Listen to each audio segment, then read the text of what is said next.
La planchada del Hospital Juárez. En el antiguo Hospital Juárez de la Ciudad de México, una de las leyendas más persistentes es la de la planchada. Se cuenta que el espíritu de una enfermera, Eulalia, que fue abandonada por su prometido, vaga por los pasillos del hospital. Eulalia era una enfermera dedicada y amable, siempre impecable en su uniforme almidonado. Tras ser dejada en el altar, cayó en una profunda depresión, pero nunca dejó de atender a sus pacientes con el mismo esmero. Sin embargo, su corazón roto no pudo sanar y murió de tristeza. Desde entonces, se dice que su espíritu se aparece a los enfermos más graves, brindándoles consuelo y cuidados. Muchos pacientes han reportado haber sido atendidos por una enfermera de apariencia pulcra y amable, que les suministra medicamentos o les acomoda las sábanas, solo para descubrir al día siguiente que nadie con esas características estuvo de turno. Su presencia es a menudo acompañada por un suave aroma a jazmín y se cree que busca redimir su alma ayudando a los demás, especialmente a aquellos que se sienten solos o desamparados. Algunos la han visto flotando por los corredores, con su uniforme blanco brillando en la penumbra. El fantasma de la casa de la tía Toña. Ubicada en una de las zonas más exclusivas de la Ciudad de México, se encuentra una mansión abandonada conocida como la casa de la tía Toña. La leyenda cuenta que una anciana adinerada, la tía Toña, vivía sola en esta enorme casa. Con el tiempo, decidió adoptar a varios niños de la calle para que le hicieran compañía. Sin embargo, la convivencia se tornó difícil, los niños eran traviesos y la desobedecían constantemente. Un día, en un arrebato de ira, la tía Toña los agredió y lamentablemente, todos murieron. Llena de culpa y remordimiento, la anciana se suicidó, lanzándose por la ventana principal de la casa. Desde entonces, se dice que la casa está embrujada por los espíritus de los niños y de la misma tía Toña. Los vecinos y curiosos que se han atrevido a acercarse han reportado escuchar llantos infantiles, risas macabras y gritos desgarradores provenientes de la propiedad. Algunos afirman haber visto sombras moverse en las ventanas o figuras infantiles asomarse. Se dice que el espíritu de la tía Toña protege la casa con ferocidad, y cualquiera que intente entrar sin permiso podría enfrentar un destino terrible. Varios jóvenes curiosos que han intentado explorar la casa han salido despavoridos, jurando haber sentido presencias malignas o incluso haber sido empujados por fuerzas invisibles. Los perros del Cerro de la Estrella. El Cerro de la Estrella, en Iztapalapa, es un lugar con una rica historia prehispánica, pero también es el escenario de una escalofriante leyenda sobre perros fantasma. Los habitantes de la zona y aquellos que transitan por sus faldas de noche aseguran haber encontrado manadas de perros negros, de ojos rojos incandescentes, que aparecen de la nada. Estos perros no ladran ni hacen ruido, simplemente observan fijamente a quienes se cruzan en su camino. Se dice que, si intentas acercarte a ellos o huir, desaparecen tan rápido como aparecieron. La creencia popular sugiere que estos perros son guardianes del cerro, o incluso almas de antiguos sacrificios que vagan por el lugar. Algunos relatos cuentan que si uno es perseguido por estos perros, es una señal de que está en peligro o que algo malo está a punto de suceder. Los taxistas y camioneros que pasan por la zona a altas horas de la noche son los que más reportan estos avistamientos, a menudo sintiendo un escalofrío y una sensación de opresión cuando los ven. Muchos evitan pasar por ciertas áreas del cerro durante la noche por temor a encontrarse con estas misteriosas criaturas caninas. El Nahual de Mixcoac. En el barrio de Mixcoac, al poniente de la Ciudad de México, circula la leyenda del Nahual, una criatura mítica capaz de transformarse de humano a animal. Los relatos más aterradores hablan de un ser que por las noches toma la forma de un enorme perro negro, un lobo o incluso un cerdo, acechando a sus víctimas en las calles solitarias. Se dice que este Nahual es una persona que practica magia oscura y utiliza su transformación para cometer fechorías o simplemente para asustar a la gente. Testimonios de vecinos relatan haber visto a una persona sospechosa merodeando por la noche, solo para verla transformarse en un animal corpulento y desaparecer en la oscuridad. Otros han reportado haber escuchado gruñidos o jadeos inhumanos muy cerca de sus casas, o haber encontrado huellas de animales gigantes en lugares donde no deberían estar. Se recomienda a los habitantes de Mixcoac no salir solos de noche y estar alerta a cualquier ruido o sombra extraña, ya que el Nahual se dice que es un ser astuto y peligroso que disfruta sembrando el miedo en la comunidad. La Llorona del Centro Histórico. La leyenda de La Llorona es quizás una de las más conocidas en todo México, y la Ciudad de México no es la excepción, especialmente en su centro histórico y las antiguas zonas lacustres. Se cuenta que el espíritu de una mujer, vestida de blanco y con el rostro cubierto por un velo, vaga por las noches lamentándose y gritando, ¡ay, mis hijos! Su llanto es desgarrador y se dice que quien lo escucha, experimenta un profundo terror y una inexplicable tristeza. Existen muchas versiones sobre el origen de La Llorona, pero la más común en la capital habla de una mujer indígena que se enamoró de un español y tuvo hijos con él.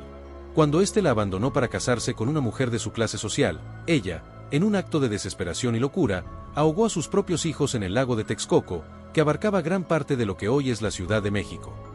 Arrepentida al instante, se suicidó, y su alma en pena quedó condenada a buscar a sus hijos por toda la eternidad. Quienes la han visto, describen una figura etérea que se desliza por las calles empedradas, cerca de canales o plazas antiguas, con su lamento resonando en la madrugada. Su aparición es considerada un presagio de desgracia o un recordatorio de los pecados del pasado. La leyenda del Callejón del Aguacate. En el corazón de Coyoacán, se encuentra el misterioso Callejón del Aguacate, un lugar envuelto en historias de tragedia y lo sobrenatural. La leyenda más conocida habla de un militar de alto rango que vivía en una de las casonas del callejón. Era un hombre solitario y melancólico que, a menudo, se sentaba bajo un frondoso árbol de aguacate. Un día, un niño pequeño, atraído por el aire solemne del militar, se le acercó para preguntarle por qué estaba triste. El militar, irritado por la interrupción, reaccionó de manera violenta, golpeando al niño con tal fuerza que lo mató al instante. Arrepentido y horrorizado por su acto, el militar enterró el cuerpo del niño bajo el mismo árbol de aguacate. Desde ese día, su culpa lo consumió y se dice que, cada noche, el espíritu del militar atormentado regresa al callejón.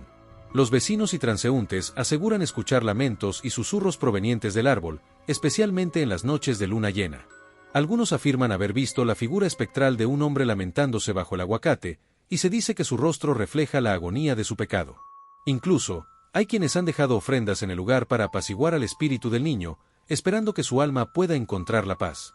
El charro negro de los Pedregales.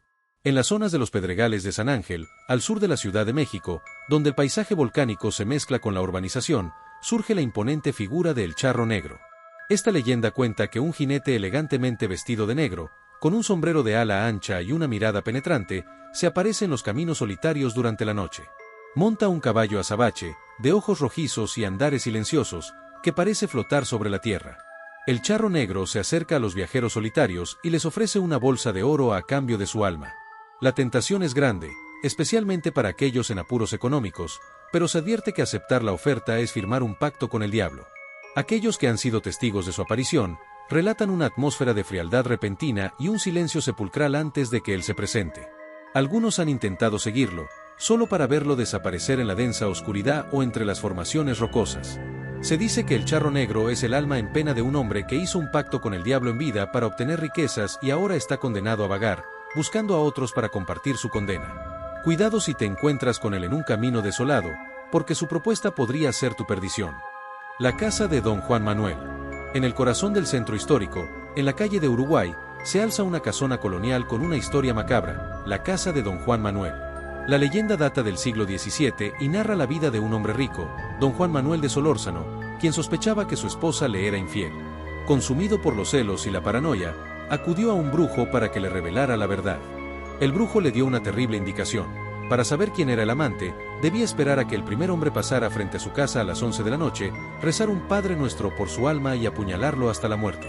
Don Juan Manuel siguió la terrible instrucción. Cada noche, durante un mes, a las 11 en punto, apuñalaba al primer hombre que pasaba por su balcón, mientras rezaba por su alma. Al amanecer, los cuerpos eran encontrados sin explicación, sembrando el terror en la ciudad. Sin embargo, los celos de Don Juan Manuel nunca se calmaron, pues el brujo nunca le reveló el nombre del supuesto amante. Finalmente, fue descubierto y ajusticiado por sus crímenes. Desde entonces, se dice que el fantasma de Don Juan Manuel deambula por los pasillos de su antigua casa y por los balcones cercanos a la medianoche. Los vecinos y quienes transitan por la calle de Uruguay por la noche, aseguran escuchar los lamentos de las víctimas y la voz de Don Juan Manuel rezando el Padre Nuestro antes de un espeluznante grito. Algunos incluso han afirmado ver una figura sombría asomarse por el balcón de la casona, recordando los atroces crímenes que allí se cometieron. Es un lugar donde la historia y el horror se entrelazan de forma inquietante. El metro fantasma de la estación Panteones. La Ciudad de México, con su vasta red de metro, alberga también sus propios misterios subterráneos. Uno de los más conocidos es el del metro fantasma de la estación Panteones, ubicada en la línea 2, azul. Esta estación se encuentra estratégicamente entre dos grandes cementerios, el Panteón Civil de Sanctorum y el Panteón Británico. Los trabajadores del metro y los usuarios habituales han reportado una serie de fenómenos inexplicables que han dado origen a esta leyenda. Se cuenta que, a altas horas de la noche, cuando el flujo de trenes disminuye, se pueden escuchar ruidos extraños en los túneles, cadenas arrastrándose, lamentos, y a veces, incluso, se percibe la sombra de una figura correr a lo largo de las vías. El testimonio más escalofriante es el de un tren fantasma que pasa a gran velocidad por la estación, sin pasajeros ni conductor, con las luces parpadeando y un aire gélido que lo acompaña. Este tren no figura en los horarios y su aparición suele ir precedida de un escalofrío en el ambiente. Algunos creen que son las almas de los difuntos de los panteones cercanos, atrapadas entre el mundo de los vivos y los muertos, o quizás, los espíritus de antiguos trabajadores del metro que sufrieron accidentes fatales en los túneles. La niña de la Casa de la Cultura de Azcapotzalco. En el corazón del antiguo barrio de Azcapotzalco, la Casa de la Cultura, que antes fuera una casona colonial y hospital, es escenario de una tierna pero inquietante leyenda, la de una niña fantasma. Los trabajadores del lugar, el personal de limpieza y los visitantes que se quedan hasta tarde, han sido testigos de la presencia de una pequeña niña que juega y merodea por los pasillos y los salones. Se dice que es el espíritu de una niña que falleció trágicamente en el lugar cuando aún funcionaba como hospital o en los primeros años de la casona. Quienes la han visto la describen como una figura etérea, a veces visible solo por un instante, que se aparece jugando con canicas o muñecas antiguas. Se le ha escuchado reír suavemente, corretear por los pasillos o mover objetos pequeños de un lugar a otro. Lo más conmovedor es que, en ocasiones, su presencia va acompañada de una sensación de alegría o curiosidad infantil. Sin embargo, su aparición también genera un escalofrío y la certeza de que no se trata de una presencia viva. Algunos atribuyen su aparición a una conexión con algún objeto que se exhibe en la Casa de la Cultura, o simplemente a su deseo de seguir jugando y explorando el lugar que fue su último hogar. Es un recordatorio de que, a veces, los espíritus no buscan asustar, sino simplemente seguir existiendo a su manera.